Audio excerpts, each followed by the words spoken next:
Assalamualaikum warahmatullahi wabarakatuh. Semangat pagi, sahabat akuntansi pemerintah Indonesia. Jumpa kembali dengan saya dalam serial pembelajaran akuntansi pemerintah. Kali ini kita sampai pada materi akuntansi PPKD. Jadi berbicara tentang akuntansi PPKD, mengingatkan kita pada akuntansi bendahara umum negara yang ada di pemerintah pusat. Jadi dekatnya di sini, nanti ketika kita bicara akuntansi PPKD, ini maksudnya adalah PPKD dalam hal peran dia selaku bendahara umum daerah. Ya, bukan berarti PPKD hanya menjalankan peran sebagai bendahara umum daerah, tapi juga ada peran-peran lain ya.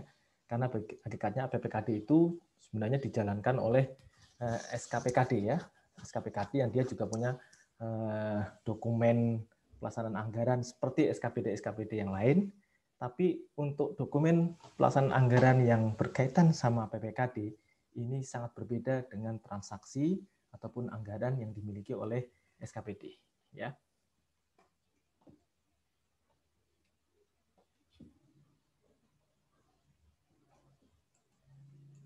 Bentar, maaf. Nah, jadi secara umum teman-teman semua di sini nanti kita akan mencatat beberapa hal penting, yaitu adanya pelaksanaan anggaran PPKD ya, tapi selaku BUD ya. Ini di video pertama ini. Kemudian nanti kita juga di video kedua akan memperlihatkan bagaimana ilustrasi ayat-ayat jurnal standar yang ada di PPKD ya.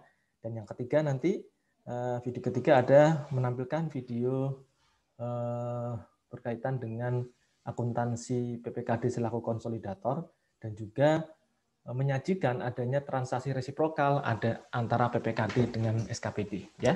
Jadi nanti setiap transaksi yang melibatkan hubungan antara PPKD dan SKPD di sanalah akan muncul namanya transaksi resiprokal.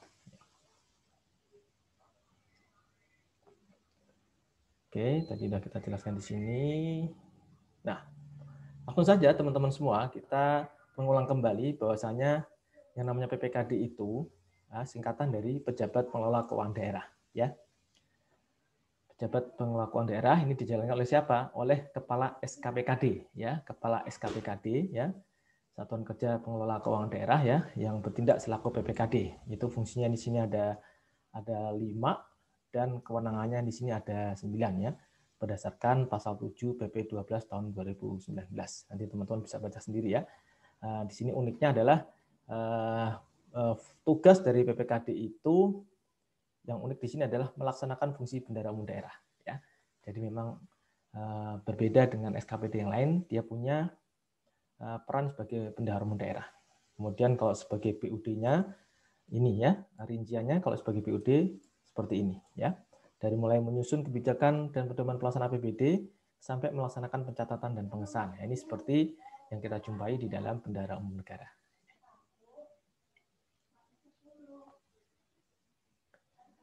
Nah, PPKD selaku BUD itu akan mengusulkan kuasa BUD ya kepada kepala daerah agar kepala daerah menetapkan siapa yang akan menjadi kuasa bendahara umum daerah. Tentu saja kuasa bendahara umum daerah itu ada di dalam SKPKD ya.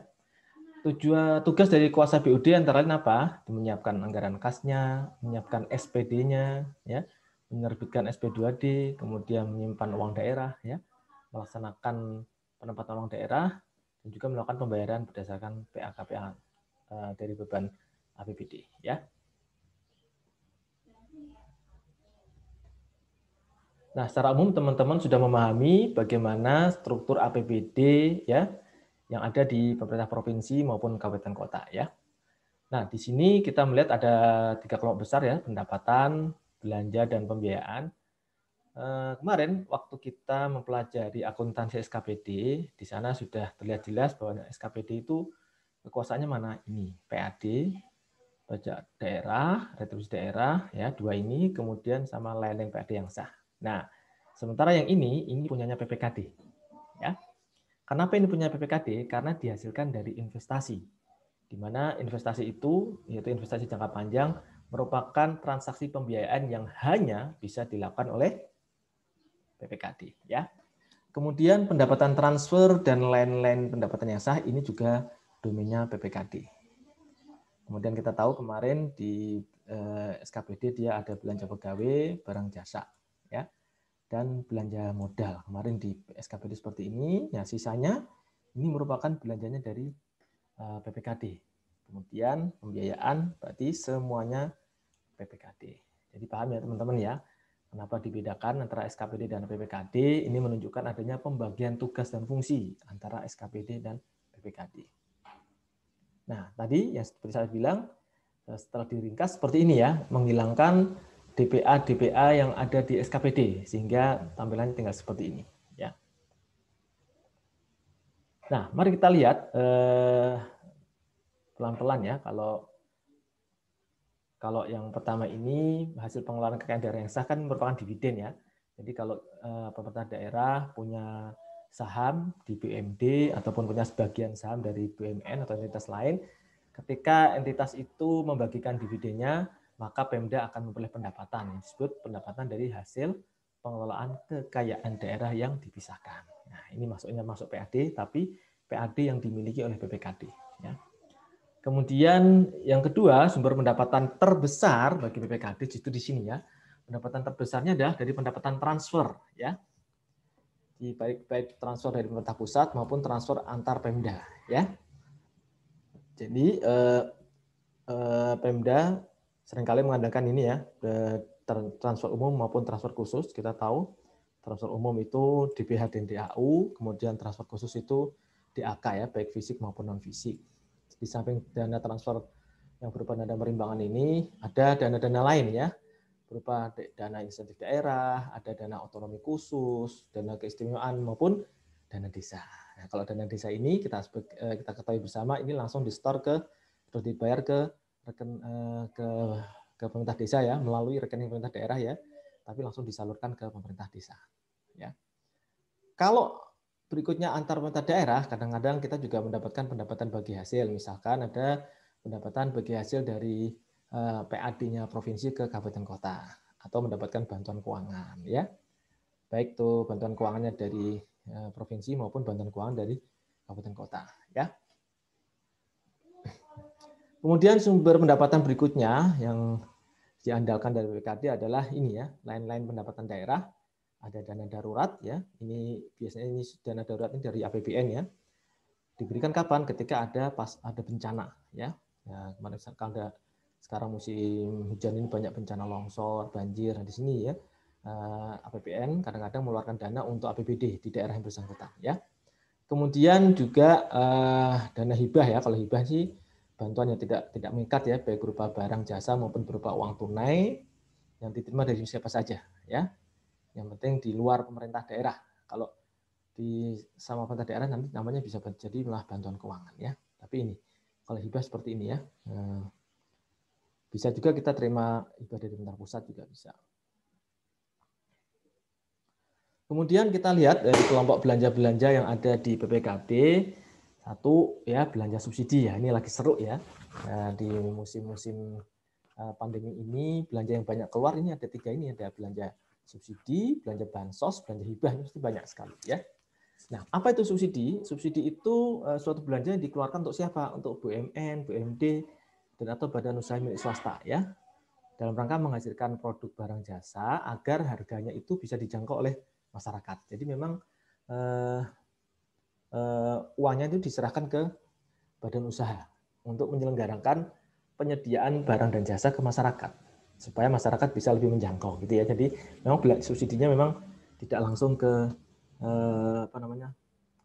ke masyarakat, karena kalau ke masyarakat itu nanti namanya bansos seperti yang kita ketahui kemarin ya, ada bansos pandemi, ada BLT segala macam, maksudnya ke belanja bansos ini. Tapi kalau subsidi ke badan usaha ya.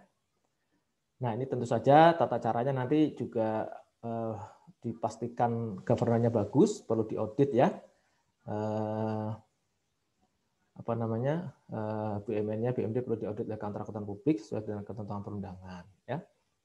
Nah, sementara kalau hibah itu diberikan kepada siapa? Kita bisa ngasih ke hibah ke pemerintah pusat. Masuk pemerintah daerah bisa ngasih hibah ke pemerintah pusat. Hebat sekali ini ya. Nah, kemudian ke pemerintah daerah lainnya, BUMN, BUMD maupun badan yang berbadan hukum di Indonesia. Ya, ini secara spesifik telah ditetapkan peruntukannya bersifat tidak wajib dan tidak mengikat. Ya, namanya juga hibah ya, yang nggak ada ikatan. Gitu ya. Kemudian ditujukan untuk menunjang pencapaian sasaran program kegiatan Pemda ya, dan juga setelah memprioritaskan pemenuhan belanja urusan pemerintah wajib dan urusan pemerintah pilihan yang ada di Pemda itu sendiri ya. Kemudian bansos, ya ini yang lagi ramai di masa pandemi, berupa uang atau barang untuk keperluan individu, keluarga atau kelompok masyarakat ya. Sifatnya juga tidak secara terus-menerus ya. Nah, dalam kondisi sekarang ini aja ya. Atau kemarin rame-rame kalau lagi kenaikan BBM seperti itu nanti ada bansos ya. Juga setelah memprioritaskan pemenuhan belanja urusan perintah wajib dan urusan perintah pilihan. Jadi itu yang diutamakan dulu, masih ada uang, bisa dialokasikan ke belanja bansos. Berikutnya, teman-teman semua, PPKD juga mengelola belanja bagi hasil. Nah, ini keren ini ya. Belanja bagi hasil itu dianggarkan dalam APBD sesuai ketentuan perundangan ya, diberikan nanti kepada pemerintah-pemerintah daerah ya, yang ada di bawahnya. Ini biasanya dari provinsi ngasih kabupaten kota atau kabupaten kota ngasih ke desa-desa. Ya, itu ada namanya belanja bagi hasil. Juga belanja bantuan keuangan, kalau bantuan keuangan itu kita memberikan ke daerah lain ya, misalkan dari Tangsel ngasih ke Kabupaten Tangerang ya, dari kota apa namanya Serang, misalkan ngasih ke Kabupaten Pandeglang seperti itu ya. Ini dalam rangka apa? Pemerataan peningkatan kemampuan keuangan dan tujuan lainnya ya. Tentu saja setelah memprioritaskan pemenuhan urusan wajib dan urusan pilihan ya. Ini ya teman-teman semua, bantuan-bantuan keuangan itu banyak sekali antar daerah provinsi, antar daerah kabupaten kota, provinsi ke kabupaten kota, ataupun kabupaten kota ke provinsi atau daerah lain ya. Ini namanya bantuan keuangan ya. Atau juga bisa juga memberikan bantuan keuangan kepada desa. Apa Pak bedanya bantuan keuangan sama bagi hasil? Beda formulanya. Kalau bagi hasil itu memang melihat dari berapa pendapatan asli daerah yang dihasilkan oleh Pemda tersebut, baru dibagi hasilkan ke desa sekian persen ya. Tapi kalau bantuan keuangan dia tidak selalu terikat dengan jumlah pendapatan asli daerah.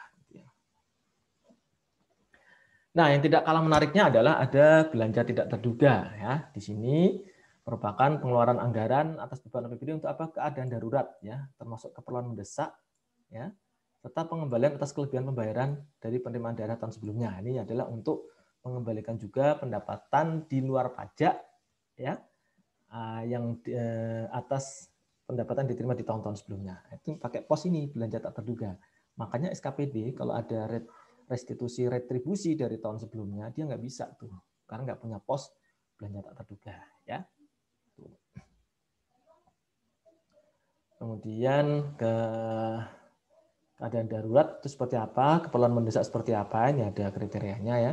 Namanya keadaan darurat itu bencana alam. Jadi kalau bencana alam itu daerah di samping mendapatkan bantuan darurat dari APBN, dia juga sudah punya alokasi sendiri ya. Dialokasikan dari belanja tidak terduga ya. Ini ya bencana alam, pelaksanaan operasi pencarian pertolongan ya, ataupun kerusakan sarana prasarana yang mengganggu kegiatan pelaksanaan publik ya. Tiba-tiba jalanan jeblos gitu ya, atau jembatan ambruk itu kan ya perlu ditangani pakai ini. Kemudian keperluan mendesak dalam rangka pemenuhan kebutuhan dasar yang anggarannya belum tersedia. Ya. Misalkan bisa jadi kan kita pelayanan dasar masyarakatnya untuk kesehatan maupun pendidikan kurang terpenuhi ya bisa pakai sini keperluan mendesak gitu ya. Atau belanja daerah sifatnya mengikat dan yang sifatnya di luar kendali Pemda, tidak bisa diprediksi sebelumnya, serta juga bisa merupakan amanat dari peraturan perundang-undangan. Oke, ini belanja tidak terduga. Nah, terakhir kelompok terakhir yang dilaksanakan oleh PPKD adalah pembiayaan daerah ya. Di sini ada Silpa, ada penerimaan pembiayaan daerah. Kalau Silpa ini berasal dari Silpa tahun sebelumnya ya. Silpa tahun sebelumnya otomatis menjadi penerimaan pembiayaan tahun sekarang, tahun berjalan ya. Jadi kalau ada Silpa tahun 2020 otomatis akan menjadi penerimaan pembiayaan di 2021 ini bagi Pemda yang bersangkutan ya. Kemudian ada pencairan dana cadangan hasil penjualan kekayaan daerah. Nah, ini kalau hasil penjualan artinya apa? Kita menjual sahamnya ya. Kalau tadi kan yang di PAD kan dia dapat dividennya. Nah, ini kalau ini dalam rangka menjual saham, maka jadi penerimaan pembiayaan. Kemudian kalau dapat pinjaman atau dapat cicilan piutang ya atau penerimaan pembiayaan lainnya. Sebaliknya bagi pengeluaran pembiayaan juga kebalikannya, kalau kita bayar cicilan utang, kita melakukan investasi ya, menambah modal sahamnya, kemudian pembentukan dana cadangan, kita ngasih pinjaman maupun pengeluaran pembiayaan yang lainnya ya. Selisih antara penerimaan maupun pengeluaran pembiayaan itulah kita sebut dengan pembiayaan neto. Gitu ya. Nah, bagaimana melaksanakan dan menata pembiayaan daerah? Di sini kita memberikan penjelasan khusus mengenai keadaan yang menyebabkan adanya silpa ya. Tujuannya untuk apa? Untuk menutupi defisit anggaran, kemudian mendanai kewajiban pemerintah yang belum tersedia anggarannya, atau membayar bunga yang melampaui anggaran, melunasi kewajiban pokok piutang ya, mendanai kenaikan gaji, mendanai program ya, dan mendanai kegiatan yang caparan sasaran kinerjanya ditingkatkan ya. Jadi ini yang ada kriteria ya. Penggunaan silpa ini enggak sembarangan ya. Artinya untuk ini tujuannya ya. Kemudian kalau dana cadangan itu gimana sih? Nah, kita memindahkan dana dari rekening dana cadangan ke rekening kas umum daerah. Ini berarti dalam rangka kita pencairan dana cadangan ya. Kemudian ditetapkan paling tinggi sejumlah pagu dana cadangan ya. Pemindah bukuannya dilakukan dengan surat perintah pemindah bukuan oleh kuasa PUD atas persetujuan PPKD. Jadi menggunakan dana cadangan juga harus hati-hati juga ya, ada prosedurnya. Berikutnya teman-teman semua, ini pengelolaan investasi daerah ya. Pemerintah bisa melakukan investasi dalam rangka ingin memperoleh manfaat ekonomi, sosial dan manfaat lainnya ya. Tentang lebih lanjut ya diatur di dalam peraturan menteri ya. Menteri Dalam Negeri dalam hal ini ya, karena PP 12 setelah berkoordinasi dengan Menteri Keuangan. Ya.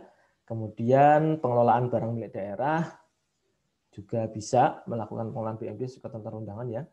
Karena di daerah-daerah kan juga dia kalau mau menjual aset juga biasanya dikoordinasikan oleh PPKD. Kemudian pengelolaan utang daerah dan pinjaman daerah ya. Ini juga bisa kepala daerah dapat melakukan pengelolaan utang dan melakukan pinjaman daerah. Tapi kita nggak boleh melakukan pinjaman luar negeri. Ya. Daerah tidak boleh melakukan pinjaman luar negeri. Paling kalau butuh dana akan dipinjamkan melalui pemerintah pusat. Kalau butuh dana dari luar negeri ya. Jadi yang berhutang ke luar negeri adalah pemerintah pusat, bukan pemerintah daerah. Ya. Biaya yang timbul akibat penarikan pinjaman menjadi beban APBD. Ya. Ada beban bunganya, ada bank charges-nya, itu menjadi beban APBD yang bersangkutan. Oke, demikian ya. Teman-teman semua, materi pembelajaran pengantar untuk memasuki transaksi PPKD. Cukup sekian, kita akan jumpa lagi di video berikutnya, yaitu jurnal standar PPKD. Salam sehat, Assalamualaikum warahmatullahi wabarakatuh.